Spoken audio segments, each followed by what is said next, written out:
24년 6월 12일 수요일 아침 묵상입니다. 안녕하세요. 주님만 높이는 오디너리 교회 신종복 목사입니다. 먼저 오늘이라는 시간을 허락하신 주님께 이렇게 고백하십시오. 주님, 저의 인생은 주님의 것입니다. 저의 시간도 건강도 물질도 주님의 것입니다. 저는 주님께서 기뻐하시는 일을 하고 싶습니다. 이것이 제가 오늘을 살아갈 이유입니다. 아멘. 오늘 말씀은 창세기 48장 1절에서 7절 말씀 중 1절 봉독해 드리겠습니다.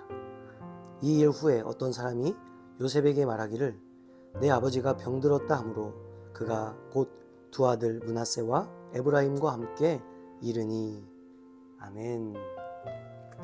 어제에 이어서 야곱에 대한 내용입니다. 이제 야곱의 병세는 점점 더 약화되었습니다. 그래서 요셉은 두 아들 므낫세와 에브라임을 데리고 지금 아버지 집으로 병문안을 오게 되었던 거죠. 아들과 손주 녀석들이 오니까 얼마나 할아버지가 기뻤겠습니까? 그래서 병든 몸, 힘든 몸이지만 힘을 내서 몸을 일으킵니다. 그렇게 요셉과 두 아들을 맞이하는 거죠. 그리고 자신의 삶에서 가장 역사적인 이야기를 합니다. 아시는 것처럼 루스의 다른 이름은 베델입니다. 베델이 무슨 뜻입니까? 하나님의 집인 거죠. 형 에서를 피해 하란으로 도망하는 어느 날 하룻밤을 지내기 위해 광야에서 잠을 청하는 가운데 꿈을 꾸게 되었죠. 그때 사닥다리 환상을 보고 벌떡 일어나 함께 하시는 그 하나님을 깨닫고 단을 쌓았던 장소, 그곳이 바로 베델입니다.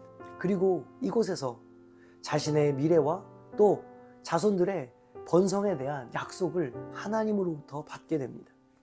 그런데 지금 죽음을 눈앞에 둔 상황에서 야곱은 과거 하나님께서 베푸셨던 그 은혜를 회상하며 언제나 함께 하시는 하나님, 언제나 동행하신 하나님, 무엇보다 자신의 인생에 놀라운 복을 주신 그 하나님을 기억하고 있는 거죠. 그렇게 요셉과 그 아들 므낫세와 에브라임에게 자신의 믿음과 신앙을 지금 간증하고 있더라는 거죠. 특별히 하나님을 만난 그 사건을 아주 중요하게 이야기하고 있습니다. 여러분, 얼마나 아름다운 모습입니까? 사실 우리가 아는 야곱은 어떤 인생을 살았습니까? 속고 속이며 많은 고난과 아픔을 경험한 인생이었습니다. 그런데 그의 마지막, 지금 죽음 앞에서 자신에게 은혜 베푸신 하나님에 대해 자식들에게, 손주들에게 소개하고 있더라는 거죠. 그러므로 오늘 이러한 야곱의 모습을 통해서 우리가 한 가지 기억하고 싶은 것은요, 오늘 우리의 인생 마지막에도 이런 모습이 되었으면 좋겠다는 것입니다.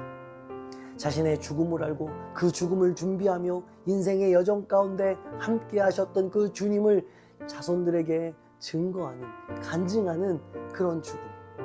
자신에게 베푸신 그 하나님의 놀라운 은혜를 혼자만 간직하고 마는 것이 아니라 사랑하는 자식과 손주들에게 이야기하며 너희들도 이 하나님을 신뢰하며 이 하나님을 믿는 믿음으로 살아야 한다고 지금 권면하고 있더라는 거죠.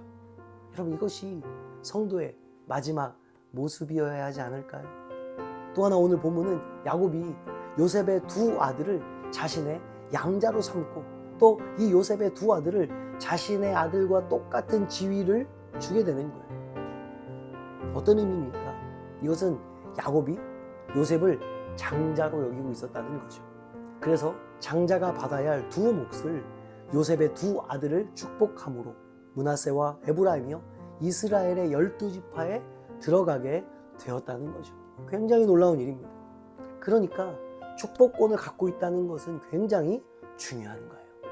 절대로 이스라엘의 12지파에 들어갈 수 없는 므낫세와 에브라임을 축복권을 가진 이 야곱이 그 두 손자를 이스라엘의 12지파에 속하게 해주었다. 여러분, 우리가 세상을 축복할 권세가 있는 줄 믿습니다. 누구도 예수를 믿으면 구원받는 줄 믿습니다. 오늘 우리를 통해서 하나님은 이 세상을 축복하길 원하시고 우리를 통해서 하나님 누군가가 구원받기를 원하신다는 것입니다. 자, 이제 마지막으로 본문은요, 야곱이 자신의 아내이자 요셉의 어머니였던 라헬의 죽음에 대해서 이야기하는 거예요. 사실 야곱의 마음에는 늘 라헬에 대한 그리움과 미안함이 있었습니다. 그런데 사실 오늘 본질적으로 왜 라헬에 대한 이야기를 하는 겁니까? 그것은요, 요셉과 그 손자들에게 어머니가 묻혀있는 땅, 할머니가 묻혀있는 그 땅, 가나안 땅, 약속의 땅을 잊어버리지 말라고 당부하고 있다는 거예요. 다시 말해서 너희들이 있어야 할 곳은 지금 있는 이 애굽이 아니라 가나안 땅임을 강조하고 있다는 것입니다. 그러므로 어제 말씀과도 반복되지만 그리스도인이라고 하는 우리가 사모해야 할 곳은요, 애굽이 아니라는 거예요. 사실 신앙의 여정은 존 버년이 철로역정에서 이야기한 것처럼 천국을 향해 끊임없이 달려가야 합니다. 물론 우리가 천국을 향해 그 가는 길에 수많은 방해물과 유혹들이 존재합니다. 그리고 그 방해물 혹은 유혹을 오늘 애굽이라고 표현할 수 있을 것입니다. 그래서 믿음의 사람은 그러한 모든 유혹을 물리치고 천국을 향해 가는 그 길을, 그 여정을 포기하지 않고 끝까지 달려가는 것. 때로 넘어질 때도 있고 때로 유혹에 빠져 다른 길로 갈 때도 있지만 다시 돌아와서 천국의 여정을 뚜벅뚜벅 한 걸음 한 걸음 걸어가야 한다는 것입니다. 그러므로 오늘 넘어졌다면 다시 일어나서 우리가 가야 할 그 길을 걸어갑시다. 그리고 그런 사람이 자녀들을 축복하고 그런 사람이 간증할 수 있는 삶을 사는 사람이 아닐까요? 좋은 하루 되세요.